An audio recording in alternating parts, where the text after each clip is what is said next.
رحمۃ اللہ وبرکاتہ۔ بسم اللہ الرحمن الرحیم۔ الحمد للہ رب العالمین والصلاة والسلام علی رسولہ النبی الکریم، اما بعد، اعوذ باللہ من الشیطان الرجیم، بسم اللہ الرحمن الرحیم۔ یا ایہا الذین آمنوا لا تتخذوا اليہود والنصارى اولیاء بعضهم اولیاء بعض ومن يتولهم منکم فإنه منهم ان اللہ لا يهدی القوم الظالمین۔ وقال تعالی لتجدن اشد الناس عداوة للذین آمنوا اليہود والذین اشرکوا وَلَتَجِدَنَّ أَقْرَبَهُمْ مَوَدَّةً لِلَّذِينَ آمَنُوا الَّذِينَ قَالُوا إِنَّا نَصَارَىٰ۔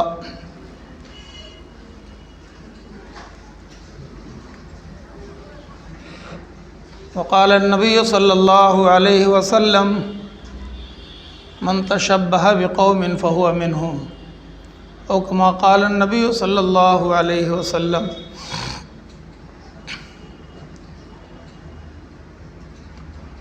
انسان اپنی زندگی میں زندگی گزارنے کے لیے کسی کو دوست بناتا ہے اور کسی کو دشمن سمجھ کر اس سے دوری اختیار کرتا ہے۔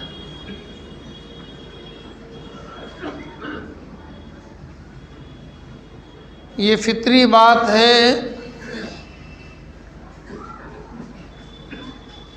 کہ کسی نہ کسی کا کوئی دشمن ہوتا ہے، اس کو نقصان پہنچانے والا ہوتا ہے۔ انسان کے علاوہ دوسری مخلوقات بھی اپنے دشمنوں کو پہچانتی ہیں۔ ایک مرغی زمین پر اپنے بچوں کے ساتھ دانہ چگتی ہے تو اس کی نظر اوپر ہوتی ہے کہ کوئی دشمن چیل اس پر، اس کے بچوں پر حملہ نہ کر دے۔ وہ بہت ہوشیار رہتی ہے، الرٹ رہتی ہے، اور اگر کوئی بلی، کتا یا چیل مرغی پر یا اس کے بچوں پہ حملہ آور ہوتا ہے تو وہ مرغی بھی اپنی بساط بھر دشمن کو روکتی ہے اور دشمن سے مقابلہ بھی کرتی ہے، اپنے لیے اور اپنے بچوں کے بچانے کا انتظام بھی کرتی ہے۔ ساری مخلوقات میں یہ بات ہے۔ انسان تو ساری مخلوقات میں اشرف المخلوقات ہے، تو انسان کے بھی دوست ہوں گے، انسان کے بھی دشمن ہوں گے۔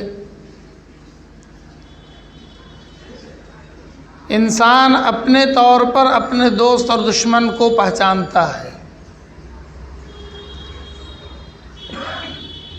اللہ تعالیٰ نے ہمیں اور آپ کو مسلمان بنایا ہے، ہمیں ایمان اور اسلام کی نعمتیں عطا فرمایا ہے، تو یقیناً ہمارا بھی کوئی دوست ہے اور ہمارا بھی کوئی دشمن ہے، اور ہم اپنے دوست اور دشمن کا فیصلہ خود نہیں کر سکتے، بلکہ اللہ رب العزت نے ہمیں ہمارے دوست کو بھی بتا دیا اور ہمارے دشمن کو بھی بتا دیا۔ ہماری دوستی یا ہماری دشمنی صرف دنیاوی امور اور دنیاوی معاملات میں نہیں ہوتی ہے۔ ہم اشرف المخلوقات ہیں ایمان کی بنیاد پر، اسلام کی بنیاد پر، تو ہماری دشمنی اور ہماری دوستی کی بنیاد ایمان اور اسلام ہے۔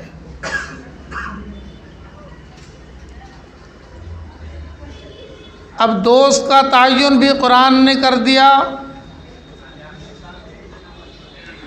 کہ سارے ایمان والے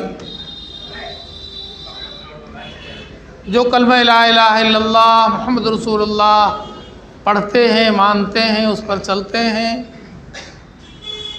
دنیا میں جہاں بھی ہیں،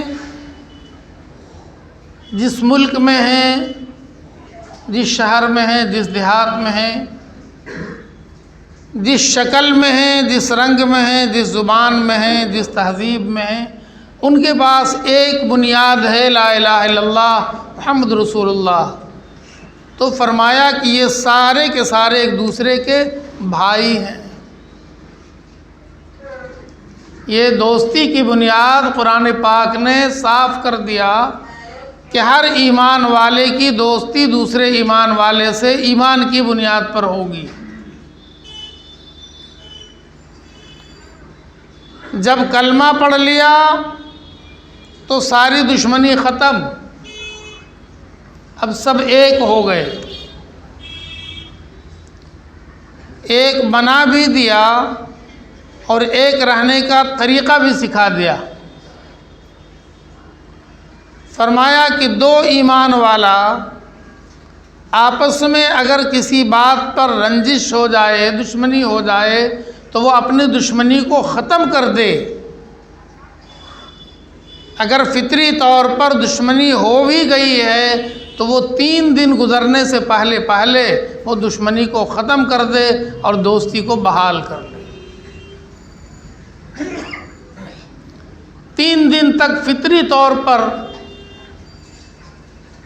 ڈھیل دے دی گئی ہے کہ انسان ہے، مجبور ہے، فطرت کا تقاضا ہے، تکلیف پہنچی ہے تو رنجش ہو گئی ہے۔ فرمایا کوئی ایمان والا اپنے دل کے اندر دوسرے ایمان والے سے رنجش کو پال کر نہیں رکھ سکتا ہے۔ 3 دن ہو گیا ہے، ملو اور سلام کرو۔ اور اگر نہیں کرتے ہو تو اللہ کے پیارے نبی صلی اللہ علیہ وسلم نے فرمایا کہ اس کی تو نماز ہی قبول نہیں ہوگی۔ اگر یہ رنجش ایمان والا اپنے دل میں برقرار رکھتا ہے، اس کو ختم نہیں کرتا ہے، تو اس کی نماز بھی قبول نہیں ہوگی۔ دوستی کا معیار اتنا مضبوط اور پختہ کر دیا اسلام نے، اللہ اس کے رسول صلی اللہ علیہ وسلم، اور اس کو صحابہ کرام رضی اللہ تعالی عنہم نے کس انداز میں اپنایا اور قبول کیا، وہ باتیں آپ کے سامنے بار بار آئی کہ جب مواخات فرمایا مدینہ منورہ میں انصار و مہاجرین رضوان اللہ تعالی علیہم اجمعین کا اللہ کے لاڈلے نبی صلی اللہ علیہ وسلم نے، تو ان دونوں میں کوئی مماثلت نہیں تھی سوائے ایمان کے، صرف ایمان ہی بنیاد تھا۔ کوئی مکہ کا اور کوئی مدینہ منورہ کا، کوئی قریش کا اور کوئی دوسرے خاندان کا، قبیلے کا، کوئی امیر تو کوئی غریب۔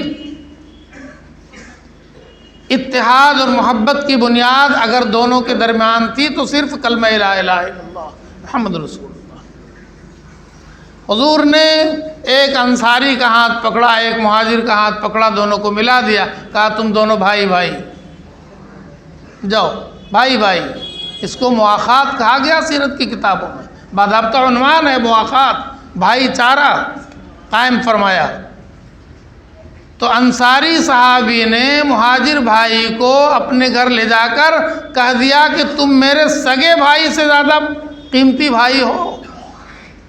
ایک سگے بھائی کے لیے جو میرے دل میں محبت ہے وہ تو اس بنیاد پر ہے کہ اماں نے کہا کہ بھائی ہے، ہم نے بھائی مان لیا، ابا نے کہا کہ تمہارا بھائی ہے، ہم نے بھائی مان لیا، اور اس کے لیے آدھا کھیت اس کا، آدھا کھیت ہمارا، آدھا گھر اس کا، آدھا ہمارا، آدھی پراپرٹی اس کی، آدھی ہماری۔ کس نے کہا؟ اماں نے کہا، ابا نے کہا، اور یہ ایسا بھائی ہے اس کو تو اللہ اس کے رسول نے کہا یہ تمہارا بھائی ہے۔ جب اللہ اس کے رسول نے جس کو بھائی بنا دیا، اس سے بڑا کوئی بھائی ہو سکتا ہے کیا؟ ایک اماں اور ابا کے کہنے سے جو بھائی ہے اس کے لیے تو ساری چیزیں عادی ہو گئیں، تو کیا وہ میرا بھائی جس کو اللہ اس کے رسول نے بھائی کہا ہے اس کے لیے کچھ نہیں ہوگا؟ کہا یہ اس میں تمہارا، ہماری پراپرٹی میں تمہارا آدھا ہے۔ اور اب یہ محبت ختم نہیں ہوگی۔ انہوں نے پوری زندگی اس محبت کو نبھا کر دکھلا دیا۔ اسلام نے ہمیں یہ بھی بتا دیا کہ کون تمہارا دشمن ہے۔ ہمیں نہیں چھوڑا کہ دشمنی کی بنیاد تم کچھ اور بنا لو، بنا سکتے ہو۔ دنیا میں بہت ساری چیزیں ہیں جو آپس میں دشمنی کی بنیاد بن سکتی ہیں اور بن رہی ہیں۔ ایک بیٹا اپنے باپ کو مار ڈالتا ہے جائیداد کے لیے، ایک سگا بھائی اپنے سگے بھائی پر گولی چلا دیتا ہے دکان کے لیے۔ یہ تو رات و دن آنکھوں سے دیکھا جا رہا ہے۔ دنیا میں انسان دنیا کو بنیاد بنا کر سارے تعلقات، ساری محبتوں کو، سارے رشتوں کو ختم کر رہا ہے۔ تو کیا مسلمان بھی یہ کرے گا؟ مسلمان کو جہاں اللہ اس کے رسول نے دوستی کی بنیاد بتا دیا کہ محبت اور دوستی کلمے کی بنیاد پر ہوگی، وہیں دشمنی کی بنیاد بھی بتا دیا کہ دشمنی کی بنیاد بھی یہی کلمہ لا الہ الا اللہ محمد رسول اللہ۔ اور دنیا میں بہت ساری قومیں آ سکتی ہیں، آئی ہیں۔ اللہ نے فرمایا کہ اس دنیا کی قوموں میں دو قوم کو کھلے لفظوں میں قرآن پاک میں بتا رہا ہوں کہ یہود و نصارہ تمہارے کبھی دوست ہو نہیں سکتے۔ ایک دم صاف لفظوں میں قرآن پاک میں اللہ تعالیٰ نے فرمایا، اے ایمان والو، لا تتخذوا الیہود والنصارى اولیاء، یہود اور نصارہ کو اپنا دوست مت بناؤ۔ بعضهم اولیاء بعض، یہود و نصارہ آپس میں ایک دوسرے کے دوست ہیں، وہ تمہارے دوست نہیں ہو سکتے ہیں اور تم ان کو اپنا دوست نہیں بنا سکتے ہو۔ یہ قرآن نے کلیئر کر دیا، اللہ اس کے رسول نے مہر لگا دی کہ دشمنی کی بنیاد یہی کلمہ ہے۔ ان کے پاس چونکہ یہ کلمہ لا الہ الا اللہ محمد رسول اللہ نہیں ہے اور وہ اس کے دشمن ہیں، اس لیے وہ تمہارے بھی دشمن ہیں اور یہ ابدی دشمن ہیں۔ اب ان سے دوستی کی امید قیامت تک نہیں لگائی جا سکتی کہ وہ تمہارے کبھی بھی خیر خواہ ہو جائیں گے، دوست ہو جائیں گے، ایسا نہیں ہو سکتا، ورنہ قرآن کا معنی غلط ہو جائے گا۔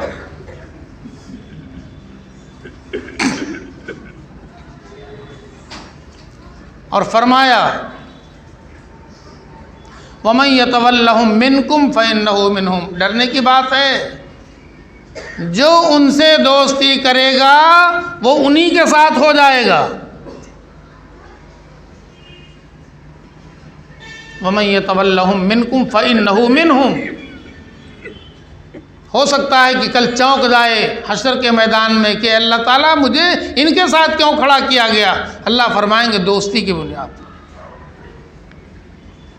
ہم نے قرآن میں کہہ دیا تھا نا، اللہ فرمائیں گے ہم نے قرآن میں کہہ دیا تھا نا وَمَن يَتَوَلَّهُم مِّنكُمْ فَإِنَّهُ مِنْهُمْ، جو ان سے دوستی کرے گا وہ انہی میں سے ہوگا، سارا معاملہ انہی کے ساتھ ہوگا، حشر بھی نشر بھی۔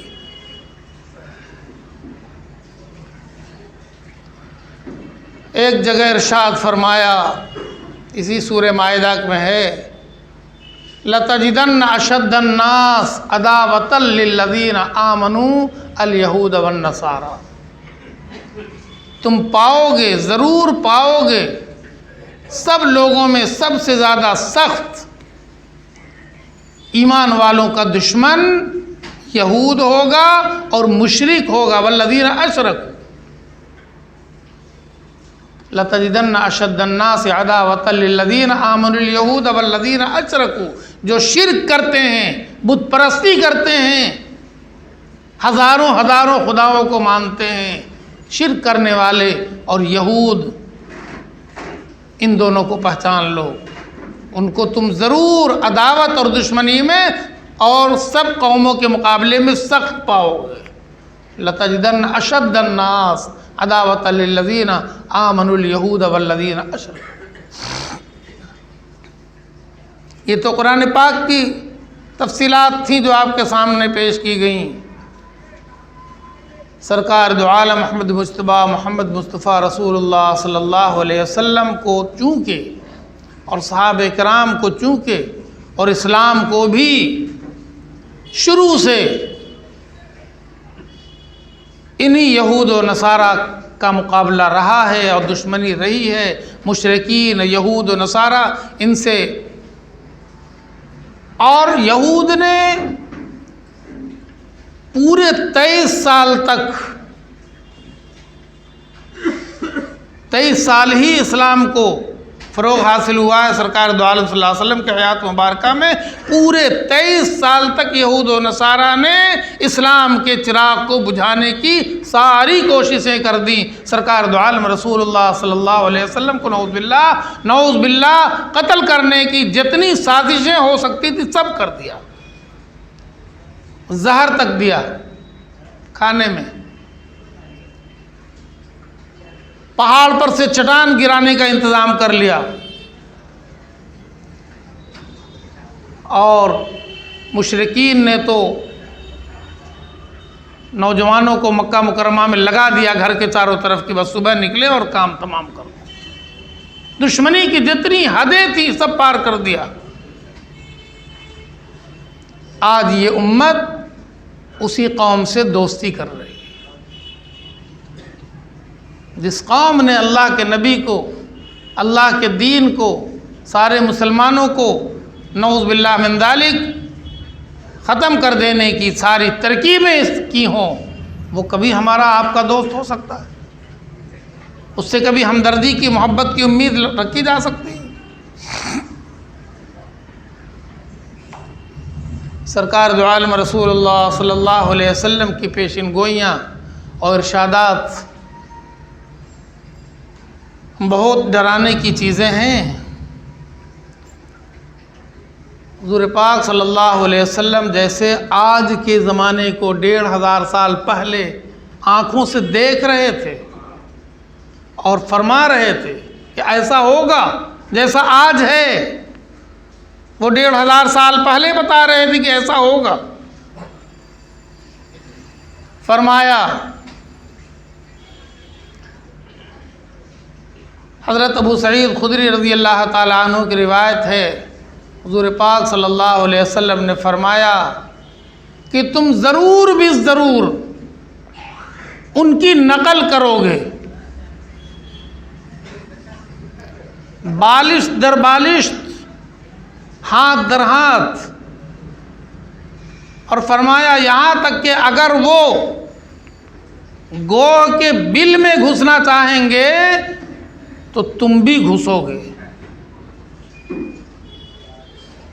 صحابہ سوچ نہیں سکتے تھے تو گھبرا گئے، پوچھا یا رسول اللہ صلی اللہ علیہ وسلم یہود و نصارہ کے بارے میں آپ فرما رہے ہیں؟ تو حضور نے فرمایا اور کس کے بارے میں؟ تم کس کی اور نقل کرو گے؟ یہود و نصارہ کی تم نقل کرو گے۔ بالشت در بالشت، اتنا بھی فرق نہیں رہے گا، وہ جو کریں گے تم وہی کرو گے، وہ جیسے جئیں گے تم ویسے جیو گے، وہ جیسے مریں گے تم ویسے مرو گے۔ اور ایک مثال دی ہے کہ اگر وہ گو کے سوراخ میں گھسنا چاہیں گے تو ان کا دیکھا دیکھی تم بھی گھسو گے، اتنا ان کی پیروی کرنے والے بن جاؤ گے، اندھ بھکت بن جاؤ گے۔ یہ 1500 سال پہلے کی پیشن گوئی، آنکھ بند کر کے دوسروں کی پیروی کرنا۔ ایک اور حدیث ہے ترمذی شریف میں، حضور پاک صلی اللہ علیہ وسلم نے ارشاد فرمایا کہ ضرور میری امت پر وہ زمانہ آئے گا کہ میری امت بھی ان کی نقل کرنے لگے گی، حزب النال بالنال۔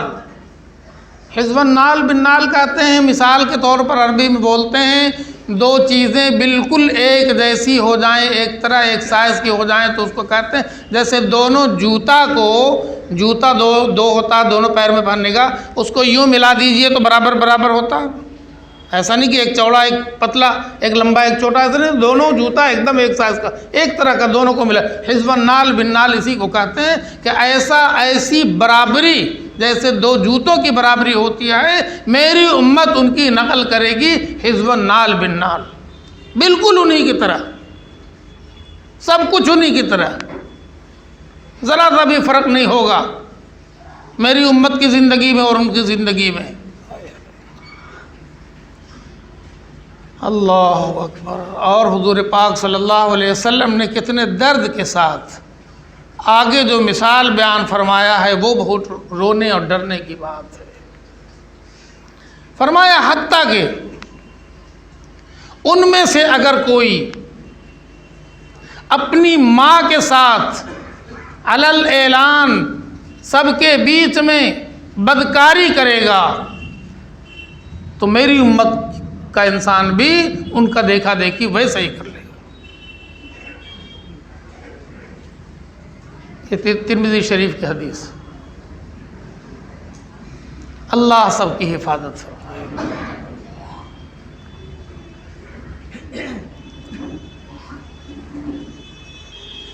یہ پیشن گوئی ہے سرکار دو عالم رسول اللہ صلی اللہ علیہ وسلم کی۔ ایمان والا تو ویسے ہی مانتا ہے کہ حضور نے جو فرمایا وہ ہو گیا، اور جو باقی ہے وہ بھی ہو ہی جائے گا۔ جب تک کہ نہیں ہوگا قیامت نہیں آئے گی۔ حضور نے اپنی طرف سے کچھ نہیں کہا ہے، کائنات کے پیدا کرنے والے اللہ نے اپنے نبی کو جو بتایا ہے، اللہ کے نبی نے وہ سب امت کو بتایا، ایسا ہوگا۔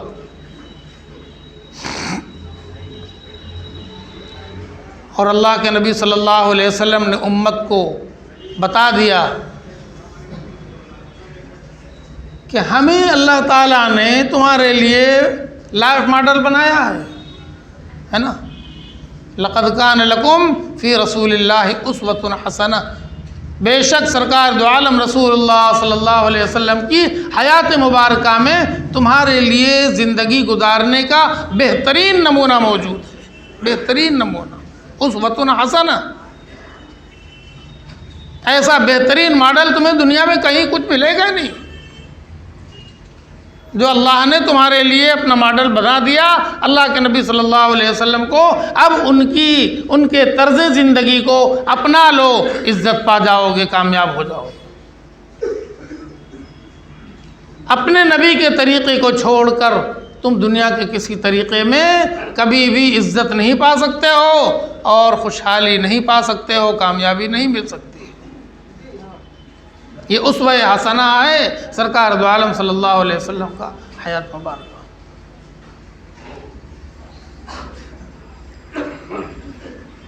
اور اگر کوئی اس سے ہٹتا ہے، وہ اپنا ماڈل خود چنتا ہے، اپنا طریقہ کسی اور کا طریقہ اختیار کرتا ہے، کسی اور کے نقش قدم پر چلنا چاہتا ہے، کسی اور کی مشابہت اختیار کرتا ہے، تو حضور نے فرمایا پھر وہ لکھ لے اس چیز کو، مان لے اس بات کو، یقین کر لے اس بات کا، من تشبہ بقوم فہو منہم، جو جس قوم کی مشابہت کرے گا حشر میں قیامت میں اس کا فیصلہ اسی کے ساتھ ہوگا۔ پھر یہ کہنا یا رسول اللہ، پھر یہ کہنا ایسا اور ویسا اور بہت زیادہ محبت کا دعویٰ، یہ سب رکھا رہ جائے گا۔ تمہاری زندگی کس کے طریقے پر گزری یہ بتاؤ۔ کیا حضور پاک صلی اللہ علیہ وسلم کی حیات مبارکہ تمہارے لیے خوشی کا ماڈل نہیں تھے؟ اللہ کے پیارے نبی صلی اللہ علیہ وسلم کیا غم کے ماحول میں تمہارے لیے ماڈل نہیں تھے؟ کیا اللہ کے پیارے نبی صلی اللہ علیہ وسلم غربت میں تمہارے لیے نمونہ نہیں تھے؟ کیا اللہ کے نبی صلی اللہ علیہ وسلم دولت میں تمہارے لیے نمونہ نہیں تھے؟ امیر ہونے میں تمہارے لیے نمونہ نہیں تھے؟ شوہر ہونے میں تمہارے لیے نمونہ نہیں تھے؟ باپ ہونے میں تمہارے لیے نمونہ نہیں تھے؟ تم نے زندگی کے کن کن مرحلوں میں اللہ کے نبی صلی اللہ علیہ وسلم کو چھوڑا ہے اور دوسروں کو نمونہ بنایا ہے؟ تم دیکھو۔ پھر تمہارے منہ سے جو الفاظ نکلتے ہیں وہ زیب نہیں دیتے. ہم تمہارے منہ کے الفاظ کو نہیں دیکھنا چاہتے تھے، ہم تو تمہاری زندگی کے اطوار کو دیکھنا چاہتے تھے کہ تمہاری زندگی کا طور طریقہ کس کے نمونے پر ہے، ہم یہ دیکھنا چاہتے تھے. تم خالی منہ سے بولتے تھے یا رسول اللہ.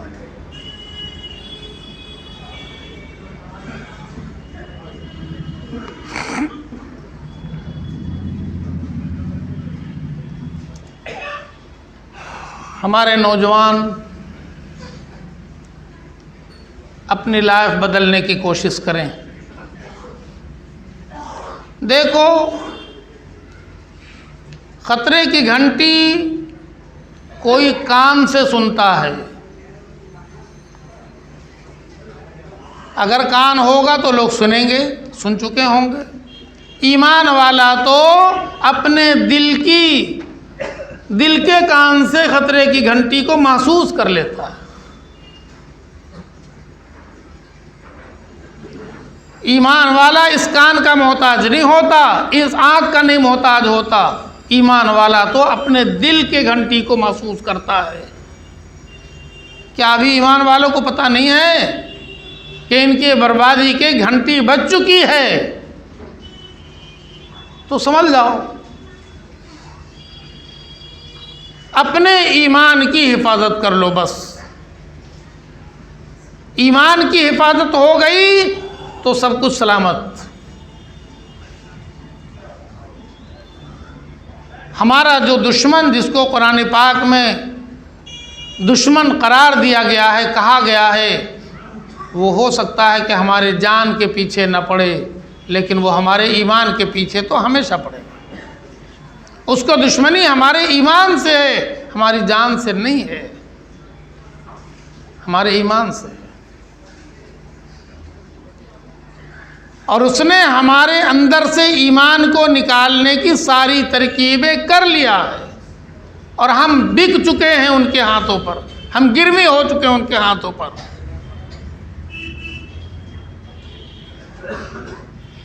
اب یہ جو ابھی سال بدلنے والا ہے، اس کے بعد جو ہمارے نوجوان جاڑوں کی پرواہ کیے بغیر جو میلے ٹھیلے میں جائیں گے، میدانوں میں رات گزاریں گے اور دن گزاریں گے، اب پکنک منائیں گے، ذرا ایک بار مسجد میں کوئی بول دے کھڑا ہو کر کہ یہ ہمارے رسول نعوذ باللہ من ذالک صلی اللہ علیہ وسلم کا کوئی طریقہ ہو.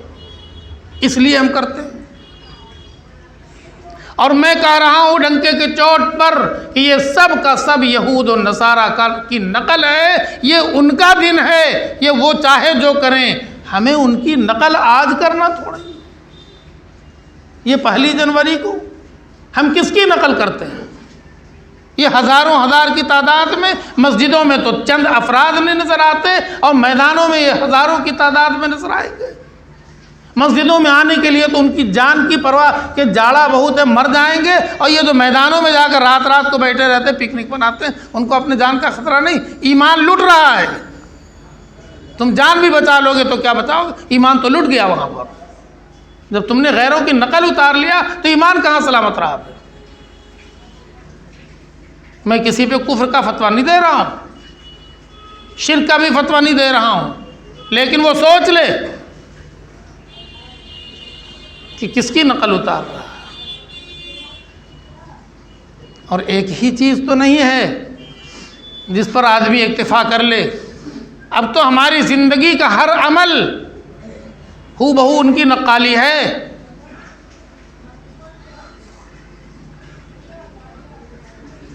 یہ برتھ ڈے کیا ہوتا ہے؟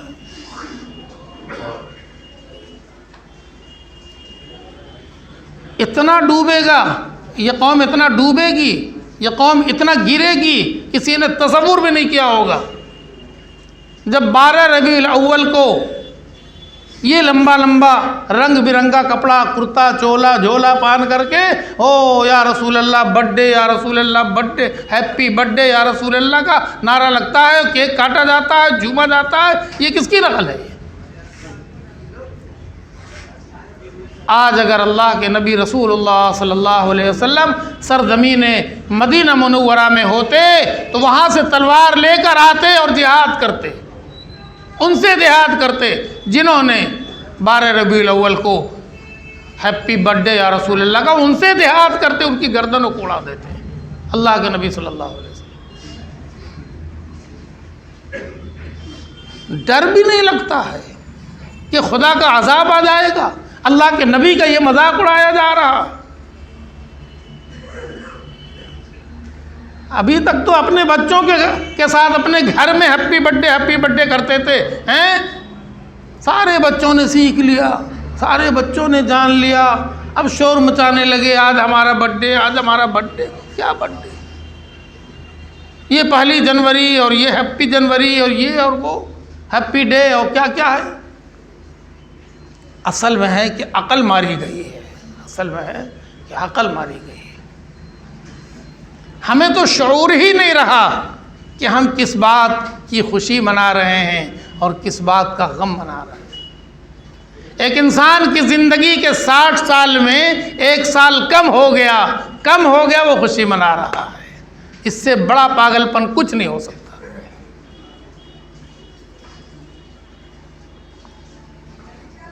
ایک آدمی 10,000 روپیہ جیب میں رکھا ہو، 1,000 روپیہ خرچ کر لے تو وہ ڈوب جائے گا کہ 1,000 روپیہ میرا بڑھ گیا۔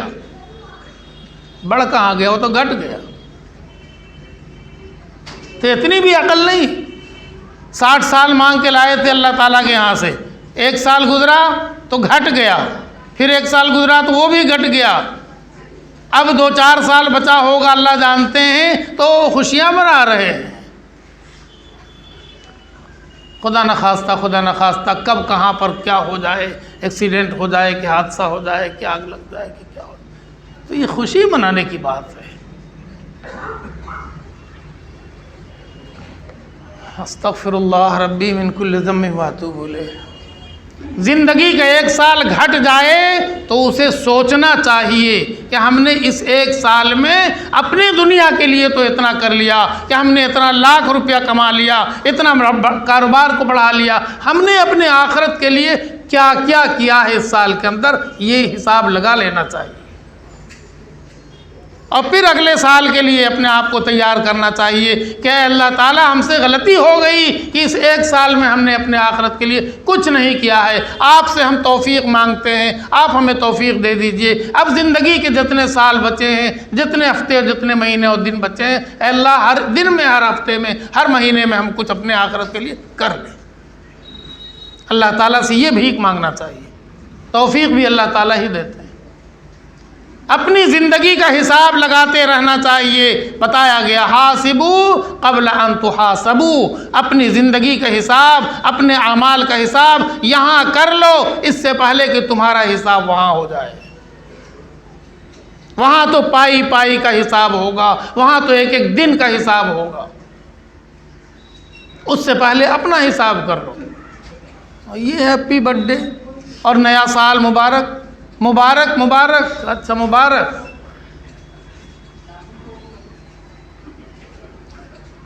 دوسروں کی نقالی کہاں کہاں نہیں ہوتی ہے۔ شادی مبارک اوپر سے نیچے تک دیکھ لیجئے، اس شادی مبارک میں 99 کام نامبارک، ایک کام مبارک، نکاح مبارک، بیوی مبارک، اور 99 کام نامبارک، اور بڑے خوش ہو رہے ہیں، بڑی مبارکبادی آ رہی ہے۔ اس کا بھی حساب ہوگا۔ ہم نے جہالت کی بنیاد پر، چونکہ ہمارے یہاں، ہمارے سماج میں، ہمارے خاندان میں دین کا علم ناپید ہو چکا ہے، ہم نے بے دینی کو دین بنا دیا ہے، ہم نے کفر کو، شرک کو، برائیوں کو ہم نے اسلام کا رکن بنا کر کے پیش کیا دنیا کے سامنے۔ ہماری نسلوں کا قصور نہیں ہے، قصور صرف اور صرف ہم لوگوں کا ہے کہ ہم نے کبھی بے دینی کو بے دینی نہیں کہا، بے دینی کو دین کہنے کی کوشش کیا۔ وہ میں کہتا ہوں، مجھے کہنے میں ذرا جھجک نہیں ہے، لوگ کیا سوچیں کیا کہیں اس سے کوئی مطلب ہمیں نہیں ہے۔ صحرا دین ہے،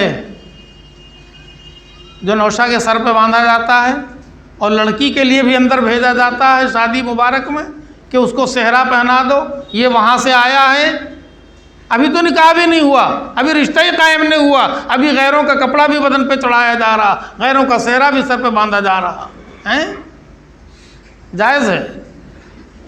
اس کو پڑھ کے پھونکا جا رہا، استغفر اللہ استغفر اللہ۔ ایک بندہ نہیں بتا سکے گا کیا پڑھا اس نے، کہیں کچھ نہیں ہے پڑھنے پھونکنے کی، وہ چیز ہی نہیں۔ اگر صحرا کچھ ہوتا تو اللہ کے نبی صلی اللہ علیہ وسلم پہلے باندھتے، پھر قیامت تک کے لیے وہ ہر ایک کے لیے مبارک ہو جاتا، لیکن اللہ کے نبی نے نہیں باندھا، کسی صحابی نے نہیں باندھا، حسنین نے اپنے پیشانی پہ نہیں باندھا، اور یہاں سب کے چہرے پہ اللہ محمد لکھا ہوا صحرا باندھا جاتا ہے اور اس کو پڑھ کے پھونکا بھی جاتا ہے تاکہ دنیا دیکھ لے کہ یہ شریعت ہے۔ اس پہ قرآن کی آیت پڑھی جا رہی ہے۔ یہ جہالت نہیں ہے، ایک غلط چیز کو ہم نے دین کی شکل دے کے پیش کیا دنیا کے سامنے، اس سے بڑھ کے جہالت اور بدعت کیا ہوتا ہے؟ بدعت اسی کو کہتے ہیں۔ ہماری نسلیں سمجھتی ہیں کہ یہ تو بالکل فرض ہے، اس کے بغیر نکاح کہاں ہوگا، صحرا کے بغیر نکاح کیسے ہو نکاح؟ اور اوپر سے جب کوئی شاعر کھڑا ہو جائے نوٹ کمانے کے لیے تو وہ تو بہت زمین آسمان کا کلابہ ملا دے گا، وہ بولے گا ایک ایک پھول جنت سے آیا ہے، اس صحرا کو جنت کی حوروں نے گوندھا ہے، ان پھولوں کو جنت کے پیڑ سے وہاں کے غلمان نے توڑا ہے، اور یہ جنت سے یہ فلاں صاحب کے لیے صحرا اتر کے آیا ہے، ان کو بھی مبارک، ان کے ابا اماں کو بھی مبارک، لائیے نوٹ، دے دیجئے نوٹ، اور دیتے ہیں لوگ نوٹ۔ نوجوانوں منع کر دو اپنے باپ ماں کو، یہ جب صحرا اللہ کے نبی نے نہیں باندھا ہم کیوں باندھیں گے؟ ہم کس کی نقل اتار رہے ہیں؟ اگر نبی نے باندھا ہوتا تو ہم کو باندھنا کیا، 10 بار باندھتے، 5,000 روپے کا صحرا بنوا لیں گے، شادی میں دھوم دھڑکا کر کے لاکھوں لاکھوں کا بارہ نیارہ ہو جائے گا، کسی غریب کے ہاتھ پر 5 روپیہ رکھنا قیامت آ جائے گی۔ 5 روپیہ رکھنا مصیبت ہے، اگر 5 روپیہ کسی غریب کے ہاتھ پر رکھ دے شادی سے پہلے ساری بلا ٹل جائے گی، لیکن 5,000 روپے کا صحرا بندھوائیں گے، 5 روپیہ غریب کے ہاتھ پر نہیں رکھیں گے، اس قوم کا کیا ہوگا اللہ بہتر جانتا ہے۔ اس قوم نے سوچنا سمجھنا چھوڑ دیا ہے، ہمیں کیا کرنا چاہیے کیا نہیں کرنا چاہیے، ہماری نمازوں کا کیا ہوگا۔ آج ہماری بچیاں، ہماری بیٹیاں، ہماری بہنیں جن لباسوں میں نظر آتی ہیں ان لباسوں میں نماز ہو جاتی ہے؟ یہ لباس کس کی نقل ہے؟ جہاں 2-4 پٹیاں لٹکتی ہوئی نظر آتی ہیں اوپر سے نیچے تک، لیکن جسم پورا کا پورا دکھائی پڑتا ہے۔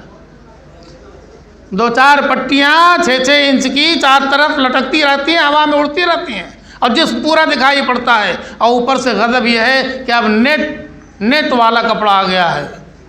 ہاں، یہودیوں کو پتہ تھا کہ ان کے یہاں نماز میں سطر چھپانا فرض ہے، عورتوں کا تو اور زیادہ، مردوں کا تو گھٹنا سے لے کر پیٹ تک ہے، عورتوں کا تو پورا ہی بدن چھپانا ہے تاکہ ان کی نماز صحیح ہو جائے۔ ہم ایسا کپڑا بنا دیں گے کہ زندگی میں بدن نہیں چھپے گا،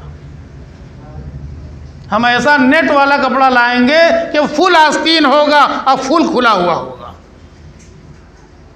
دیکھیے فل آستین تو ہے مگر پورا تو دکھائی پڑ رہا ہے، نماز نہیں ہوگی۔ بتا دیجئے اپنی بیٹیوں کو، بتا دیجئے اپنے بیویوں کو، نماز نہیں ہو رہی ہے۔ جب تک کہ یہ ہاتھ پورا کا پورا ہتھیلی چھوڑ کر چھپے گا نہیں، گردن چھپے گی نہیں، کمر چھپے گی نہیں، پیر پورا ٹخنے تک چھپے گا نہیں، نماز ہوگی نہیں۔ بتا دیجئے جا کر کے، اور بند کر دیجئے، اپنے نوجوانوں کو پیار سے سمجھائیے کہ یہ نیا سال ہمارا نہیں ہے، ہمیں نئے سال پر مبارکباد دینا یا میدان میں جا کے منانا خوشیاں زیب نہیں دیتا ہے۔ اب تو ہم پٹنے کے لیے تیار ہو گئے ہیں، خوشی منانا کیا، اب تو غم منانے کا دن ہے۔ ہمیں دوسروں کی نقل کرنا اچھا نہیں لگتا۔ قرآن پاک میں کتنے سخت الفاظ میں اللہ نے منع فرمایا، اللہ کے نبی صلی اللہ علیہ وسلم نے کتنے سخت الفاظ میں ہمیں بنایا کہ اگر تم دوسروں کی نقل کرو گے تو حشر بھی انہی کے ساتھ ہوگا، اور ایسا ہوگا۔ میری امت پر وہ دن آنے والا ہے کہ وہ ایسی نقالی کریں گے کہ اگر کھلے عام وہاں کوئی اپنی ماں کے ساتھ سڑک پر کوئی گندا کام کرے گا تو میرے لوگ بھی دیکھا دیکھی وہی سب کر لیں گے۔ علی امتی کا لفظ آیا ہے حدیث پاک میں، میری امت کے لوگ۔ اللہ تعالی ہم سب کی حفاظت فرمائے، اپنے پیارے نبی صلی اللہ علیہ وسلم کی پوری پیروی ہم سب کو عطا فرمائے۔ وآخر دعوانا